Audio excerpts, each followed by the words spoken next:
লাখ লাখ অৰুণোদয় আৰু পেঞ্চন হিতাধিকাৰীৰ বাবে আহি পৰিছে এটা গুৰুত্বপূৰ্ণ খবৰ। অৰুণোদয় আৰু পেঞ্চন পোৱাসকলে এই মাহৰ 10 তাৰিখত লাভ নকৰিব অৰুণোদয় আৰু পেঞ্চনৰ ধনৰাশি। এই মাহৰ 12 আগষ্টত অৰ্থাৎ সোমবাৰে লাভ কৰিব ধনৰাশি।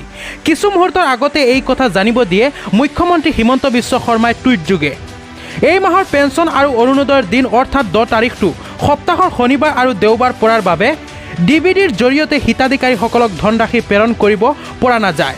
তাৰ পৰৱৰ্তী এই ধনৰাশি সোমবাৰে অৰ্থাৎ 12 আগষ্টত প্ৰেৰণ কৰাৰ সিদ্ধান্ত গ্ৰহণ কৰিছে বুলি টুইট যোগে জানিব দিয়ে মুখ্যমন্ত্ৰীগৰাকীয়ে।